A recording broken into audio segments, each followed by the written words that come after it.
Halo semuanya, kembali lagi bersama saya Michael. Di video kali ini kita akan update mengenai salah satu altcoin yang akan kita bahas, yaitu Avalanche atau AVAX. Karena Avalanche ini dalam beberapa hari terakhir bisa dibilang ada berita FUD gitu ya. Orang-orang menyebarkan berita buruk. Nah, nanti di video kali ini kita akan lihat apakah berita buruknya itu besar, apakah itu benar, dan kira-kira ke depan untuk Avalanche itu bagaimana.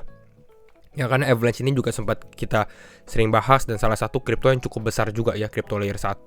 Jadi kita akan lihat masalahnya sebenarnya apa gitu ya, termasuk nanti kita juga akan update sedikit tentang market kripto ya. Jadi kalau misalnya teman-teman suka video ini, jangan lupa untuk share videonya, like ataupun subscribe. Market untuk hari ini masih sama, yaitu lebih ke arah sideways. Kita lihat kita naik 1,2% di sini. Bitcoin di level 20.100, Ethereum di level 1.592. Ethereum sebenarnya naiknya cukup lumayan ya, 3%. Kalau kita lihat dari pertumbuhan untuk hari ini, Celsius naik 28%, ada Decred 13%, One Inch, Cosmos, Matic. Ya, ini Cosmos by the way, kita baru aja membuat video baru tentang Cosmos, teman-teman bisa cek karena cukup menarik secara fundamentalnya. Ada target harganya juga gitu ya. Ada Matic, ada Chiliz, ada Chainlink. Kalau kita lihat untuk yang mengalami penurunan, apakah ada ya, tapi tidak terlalu signifikan juga kalau kita lihat dari sini ya. Rata-rata lebih ke arah sedikit mengalami kenaikan walaupun tidak signifikan ya. Secara fear and greed kita di level extreme fear sedikit membaik dari level 20 ke level 25 untuk extreme fear ya. Kembali lagi kita masuk ke dalam Avalanche ya. Kira-kira apa masalah dari Avalanche? Karena memang sempat lihat nih di sini nih di awal September kalau tidak salah ya. Kalau kita dari sini sempat harganya mengalami drop ya. Kalau tidak salah dari sini ya. Di 29 Agustus ini dropnya cukup lumayan dari level 20-an sampai turun ke level 17 dolar, 17,6 dolar karena ada beritanya. Nah, kita akan bahas beritanya. Kita lihat dari sini beritanya ini mulai dari yang namanya CryptoLeaks ya. CryptoLeaks ini dia membahas we expose big money corruption and hidden attacks inside the crypto industry. Jadi hubungan-hubungan mungkin yang bisa dibilang sisi-sisi gelap gitu ya. Jadi dia akan leak untuk beberapa beritanya. Tapi of course beberapa berita ini harus kita cerna lagi apakah benar, apakah tidak sesuai dengan respon dari orang-orang gitu ya. Nah, di sini ada satu orang ya, ini orangnya kita lihat namanya ada Kyle Roach ya. Kyle Roach ini bekerja di Roach Friedman, jadi mungkin dia yang punya juga ya karena namanya sama, Roach Friedman.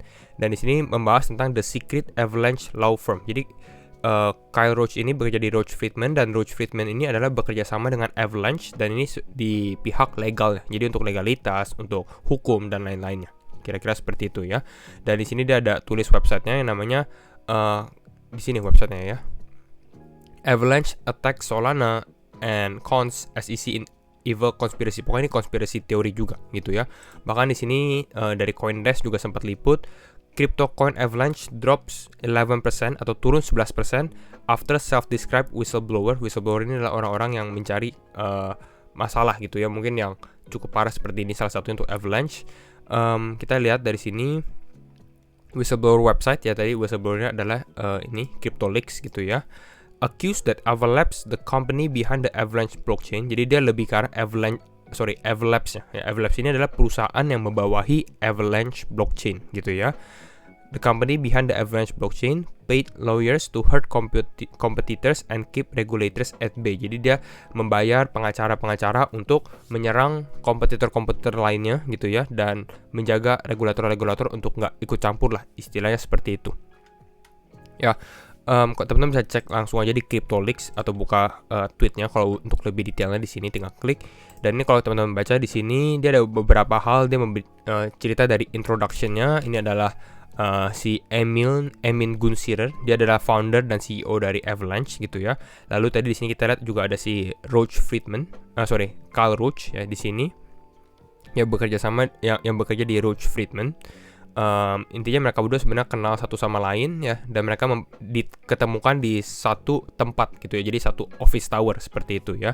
Jadi di sini kita lihat Avalanche and Roach Friedman co-locate. Jadi berada di satu tempat, dan di tempat itu baru mereka mulai pembicaraannya gitu ya. Lalu di sini sebenarnya dia memberikan bukti video ya. Kalau kita lihat dari sini, ini kita mungkin nonton sedikit aja. I started my law firm August, move into the co-working space August 2009. Nah, ini videonya. The same day Ava Labs launches on the same co-working space. Goon and I knew each other because of academic writing. Jadi mereka tahu satu sama lain dari menulis academic writing gitu ya.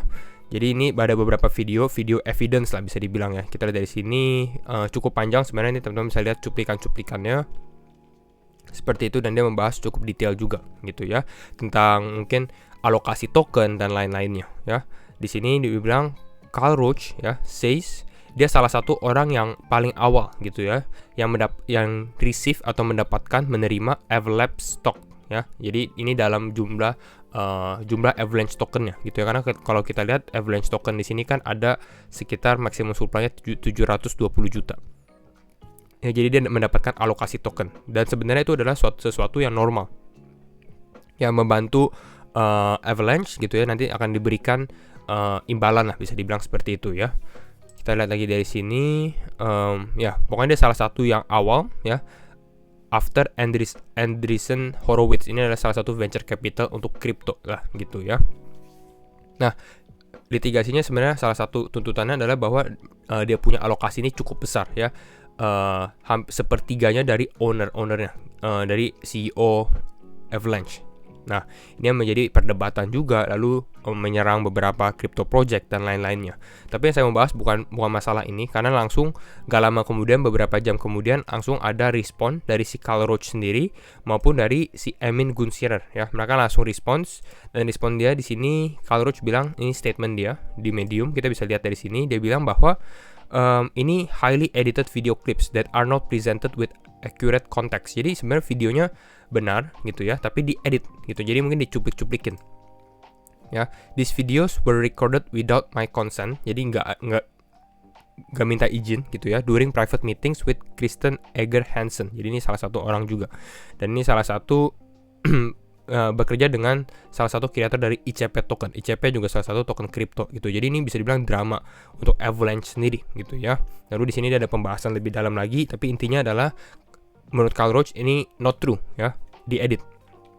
Nextnya di sini juga dari Emin Gun Sirer, CEO dari Avalanche, dia juga bahas how could anyone believe something so ridiculous as the conspiracy theory nonsense on crypto leaks. Jadi kenapa orang bisa percaya lah akan hal itu istilahnya ya.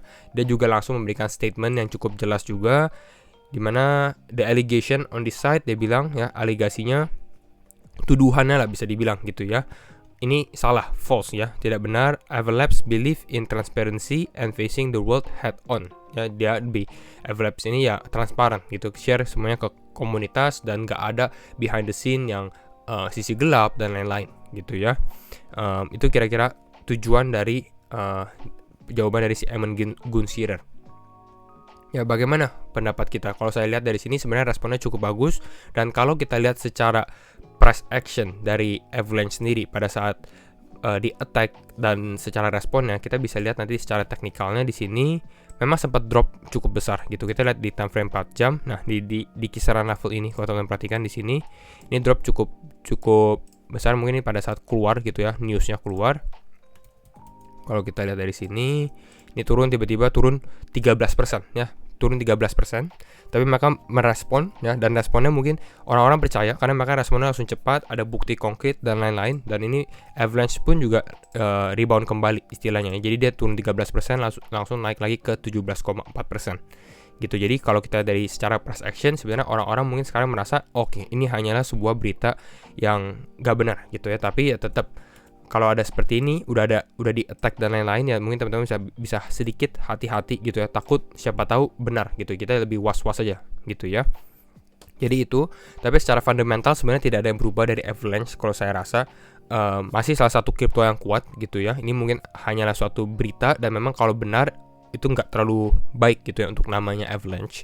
Tapi kalau kita lihat dari key metricsnya sendiri, secara daily transaksi dia memang mengalami penurunan ya, tapi ini normal karena kita di dalam bear market, dan bisa dibilang lebih ke arah sideways juga untuk beberapa bulan terakhir gitu ya. Secara unique address-nya juga mengalami kenaikan, walaupun ini juga sedikit melandai gitu ya. Tapi juga kita harus perhatikan, kita lagi di dalam downtrend, di dalam bear market, jadi hal seperti ini cukup normal. Ya, sekarang kita mungkin masuk ke dalam analisa teknikal sedikit untuk Avalanche gitu ya. Tapi karena kita lihat market crypto relatif lebih sideways ya, jadi kita lihat arah untuk Bitcoin juga gitu ya, karena mungkin arah untuk Bitcoin ini bisa membantu untuk menentukan selanjutnya gitu ya. Kalau kita lihat untuk Bitcoin sesuai dengan analisa kita sebelumnya, ya Bitcoin masih konsolidasi. Kita bisa dari sini ini analisa kita sebelumnya, di mana Bitcoin masih konsolidasi, sekarang berada di level 20.130 gitu ya. Berada konsolidasi di area ini. Nah, pertanyaannya adalah apakah ini Bitcoin bisa breakout? Breakout yang kita bahas ini di atas level 20.400 yang sudah kita mention berkali-kali. Tapi kalau dia bisa breakout, saya rasa untuk target mungkin nggak akan terlalu tinggi gitu. Mungkin bisa terjadi short squeeze gitu ya. Tapi mungkin bisa akan ada rejeksi di kisaran level 20.800 gitu ya. Dan ini masih caution juga, masih harus diperhatikan juga kalau misalnya Bitcoin ini mengalami breakdown gitu ya. Karena target masih sama, masih ada kemungkinan dia kembali lagi ke level 19.000. Untuk saat ini dia masih konsolidasi gitu ya. Jadi kalau di konsolidasi seperti ini ya, beli atau jual, ya saya rasa lebih baik kita sabar gitu ya, menunggu momen yang tepat. Kalau dia breakdown, kita tahu kita harus ngapain. Kalau dia breakout, kita juga tahu gitu ya. Jadi itu yang kita lakukan untuk Bitcoin. Jadi ini untuk gambaran aja. Untuk Avalanche di sini nih ya, ini untuk beberapa target Avalanche hampir sama. Avalanche pun juga lebih ke arah sempat mengalami downtrend dan sekarang konsolidasi dan tidak terlalu bergerak. Kita bisa lihat ini selama beberapa jam terakhir pergerakannya tidak terlalu signifikan gitu ya di sini. Kalau kita lihat untuk dia mengalami kenaikan, ini mungkin bisa ke reject di area resistance di sini ya. Ini ada resistennya dia dari Agustus gitu ya. Jadi kalau dia naik mungkin ke arah level $19, $19,8 ini masih ada kemungkinan ya, tapi di sini mungkin ada possible rejection untuk area ini. Kalau ternyata dia breakout dengan volume yang kuat, saya rasa next level yang harus diperhatikan kalau teman-teman trading Avalanche gitu ya. Ini adalah di dua level selanjutnya, yaitu di sekitar level 0,5 Fibonacci. Ya, ini berada di level 2, di sini di level 20,6 ya. Lalu nextnya berada di dalam level 0,618. Ini berada di level $21,3 gitu ya. Ini kalau naik dari area sekarang bisa naik 7% ataupun naik 11%. Jadi cukup normal kalau memang Bitcoin ini breakout gitu ya. Jadi syaratnya untuk dia target ke level ini adalah dia mengalami breakout gitu ya untuk Bitcoinnya juga. Kalau untuk mengalami breakdown, Avalanche sendiri masih mengalami konsolidasi yang sama gitu ya. Jadi dia bisa aja testing ke area yang sama juga, di area mungkin kisaran level $18,6 atau $18,7. Kalau dia ternyata breakdown, next supportnya berada di low sebelumnya di sini $17,4. Tapi saya rasa kalau ini nggak kuat, yang nextnya pasti di level bawahnya. Ini di kisaran level sini ya, $15,9 gitu. Karena ini kalau kita lihat di sini dia sempat konsolidasi cukup lama juga ya di area ini dan area ini. Kalau kita di time frame daily, time frame harian lebih jelas. Nah, kita lihat dari sini. Nah, ini kelihatan bahwa di sini dia sempat konsolidasi testing 2 kali gitu ya. Di area ini dan area ini gitu ya. Jadi ini untuk Avalanche, kira-kira target untuk Avalanche. Dan kita bisa lihat sebenarnya kalau kita close semuanya, Avalanche ini pelemahannya cukup dahsyat gitu ya. Kita lihat dia naik 127% ya dari bottom ya kira-kira. Lalu mengalami penurunan untuk sampai sekarang ini 36% ya, mengalami pelemahan sekitar 36%. Jadi kalau misalnya ternyata dia naik ya, target-target kita masih berlaku di area $20 ataupun $21 gitu ya. Dan kalau ternyata turun bisa di level $15,9 gitu ya. Untuk saat ini karena market sideways ya, ini yang kita bisa analisa untuk Avalanche gitu ya.